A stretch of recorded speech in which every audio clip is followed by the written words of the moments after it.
Magandang araw mga kaibigan. Ito, good news po ang pag-usapan natin.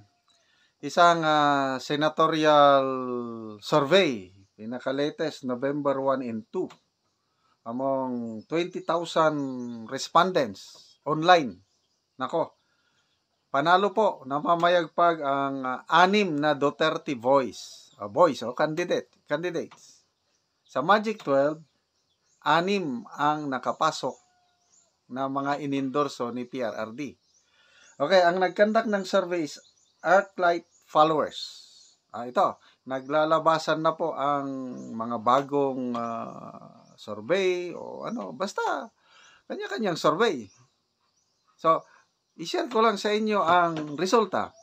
Ang number 1 is Marcoleta. Sa yung top 12 ba? Pag-usapan natin na top 12. Number 1 is Marcoleta. Number 2, Bongo. Number 3, Pastor Kibuloy. Number 4 is Senator Bato. Number 5, Richard Mata. Hindi ko kilala ito. Number 6, si Congressman Colonel Busita. Number 7 is Chavit Singson. Number 8 is Ariel Querubin.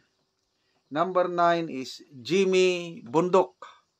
Number 10 is Senator Tolentino. Number 11 is Doc Willie Ong. And number 12 is Manny Pacquiao. Okay? So, ang 6 na inendorso ni PRRD is Marcoleta, Bongo, Kibuloy, Bato, Singson, and Jimmy Bundok. Tama ba ako? Inendorso ba niya lahat ito? Correct me if I'm wrong. Again, maraming kandak-kandak ng example, yung Okta Research. Ano yung resulta nila? Nako, ang baba na daw ang trust and satisfaction ratings ni VP Sara. Mas mataas na si Speaker Martin Romualdez. Yun ang pinapalabas. So, bahala na ang taong bayan kung maniwala sila. Kasi, pwede itong mga surveys na ito is mind conditioning. So, first time ko lang itong na-come across itong ArcLight followers. I don't know kung anong political inclination nito. But, ako, personally, natutuwa ako sa survey na ito kasi mixture eh. Sino yung Richard Mata, hindi ko kilala. Pumasok. Ito, si Colonel Busita. Para sa akin, karapat dapat ito maging senador. Colonel Querubin, Doc Willie Ong. Ayan.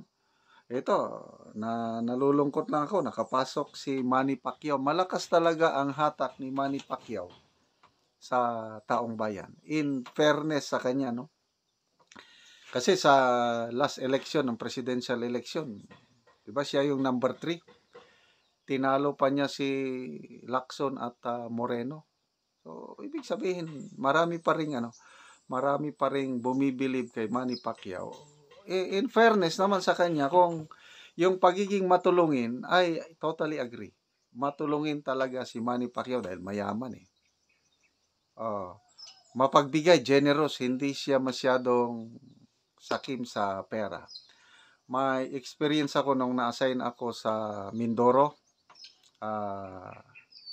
Nagbisita siya sa isang bayan, Nauhan, Oriental Mindoro.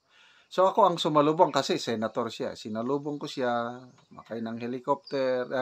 Yung helicopter niya naglanding sa aming kampo. So from our camp, nag-motorcade na kami papunta sa bayan. Ayan, sinaman ko lang. Nung paalis na sila, pasakay na sa helicopter, binulungan niya yung kanyang aide. Parang, mama yung aide, bumalik. Inopen ang bag, nagbigay sa akin ng pera. Basta pera. Tigwa 1,000. So doon ko napatunayan na hindi naman ako humingi. Basta lang, naisip niya siguro na bigyan ng mga sundalo. Di binigyan. So, binigay sa akin, binigay ko rin sa isang opisyal na ito. Bigay ni Manny Pacquiao. I don't know kung anong gagawin nyo. Yun, binili nila ng washing machine. Kaya alam ko na generous talaga itong si Manny Pacquiao.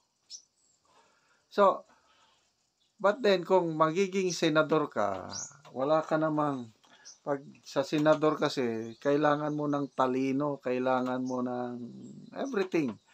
Yung, dapat ang mga senador natin, kagaya ni na Miriam Defensor Santiago, yung mga Joker Arroyo, Rene Sagisag, yung mga Joveto Salunga, yung mga ganong utak. Sa ngayon, sino bang mga matitinong senador natin na talagang ngayon bumababa na ang quality ng ating mga senador? Lito Lapid. Wala akong maalala na batas na nagawa ni Lito Lapid. Kahit si Manny Pacquiao, wala akong maalala na batas na nagawa niya. Kailangan mo kasi dito, batas. So, anong ipinagmamalaki ni Manny Pacquiao? Yun lang yung investigation daw nila sa corruption. Yun lang ang kanyang pagmamalaki nga. Anyway, sana may mga other groups sa mag-survey para makita natin yung totoong pulso ng taong bayan. Isa lang ang hinaing dito, si Atty. Vic Rodriguez hindi pumapasok sa mga surveys. Ano kayang dahilan? Basta ako, number 1 sa balota ko, si Atty. Vic Rodriguez. Okay, punta naman tayo sa ibang topic. Bagyo Marce, nako. Parating na naman sa Northern Luzon, ang mga kawawa nating kababayan, sunod-sunod. Christine, ito, Marcy na naman. Sana ang gobyerno natuto na sa Christine na hindi na maulit. Wag nang tanungin nga anong magagawa natin. Sana naman wag na ganun. Mayroon po tayong magagawa. Okay, panoorin natin ang update ng Bagyo Marce. Naman yung latest satellite image natin, ito ngang si Typhoon Marce ay bahagyang lumakas sa karagatang silangan netong Isabela. Kanina alas 4 ng hapon, ito ay nasa layong 480 kilometers silangan ng Esiague, Isabela. Nagtataglay ng lakas na hangin na 130 kilometers malapit sa sentro at bugso na abot sa 160 kilometers per hour. Kumikilo sa direksyong Hilagang Kanluran sa bilis na 25 kilometers per hour. Para naman sa lagay ng panahon, nasa natin sa may Cagayan Valley, Aurora, Quezon at Bicol Region, magdadala nga itong si Typhoon Marce ng mga maulap na kalangitan at mga kalat-kalat na pag-ulan, pagkidlat at pagkulog. Sa Mindanao naman, inaasahan rin natin na magiging maulan, dulot naman ito ni Typhoon Marce.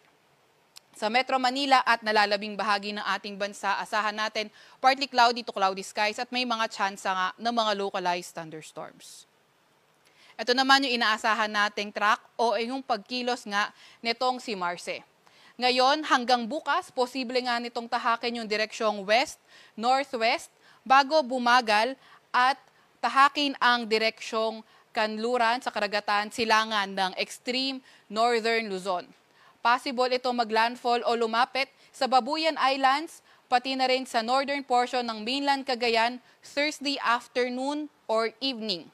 Pinakamataas na intensity nito ay bago ito maglandfall over Babuyan Islands or Cagayan. So, importanteng i-take note nga natin na babagal nga ito bago lumapit or habang papalapit sa ating bansa at yung peak intensity nito ay habang ito ay mabagal. So, dapat doble ingat sa ating mga kababayan lalo na dahil posible nga yung mga malalakas na hangin at malalakas na mga pag-ulan. Posible na ang lumabas na ating Philippine Area of Responsibility itong si Marce Friday afternoon or evening at inaasahan ngang posible pang patuloy na lumakas itong si Bagyong Marce. Dahil nga rin kay Marce nakataas ang signal number 1 sa may Batanes, Cagayan kabilang ng Babuyan Islands, sa may Isabela, Ilocos Norte, Ilocos Sur, sa may Apayao, sa may Abra, Kalinga, Mountain Province, northern portion ng Benguet, at Nueva Vizcaya, Quirino at northern portion ng Aurora. Sa malalakas na hangin naman ngayong araw, asahan natin sa Ilocos Sur, Aurora, Quezon at Camarines Norte at bukas sa may Ilocos Region, Quezon, Camarines Norte, Camarines Sur, pati na rin nga sa may Catanduanes. Sa malalakas na mga pag-ulan, inaasahan nga natin today afternoon to tomorrow afternoon, moderate to heavy rain, so 50 to 100 rains 100 millimeters of rain sa may Cagayan. And by tomorrow afternoon until Thursday afternoon, moderate to heavy sa may Batanes, Cagayan at Apayao. Thursday afternoon until Friday afternoon, intense to torrential rain sa may Cagayan, heavy to intense sa Apayao, Ilocos Norte, Batanes, at moderate to heavy rains naman sa Isabela, Abra, Ilocos Sur, Kalinga at sa may Mountain Province. Meron din tayong nakataas na gale warning sa Batanes, Cagayan kabilang ng Babuyan Islands sa may Isabela, Ilocos Norte, Ilocos Sur at ilang parte ng Aurora which are Disalag, Kasiguran at Dilangunan. Kaya kung maaari ay huwag muna tayong pumalaot sa areas na yan dahil magiging maalon hanggang sa napakaalon ng karagatan.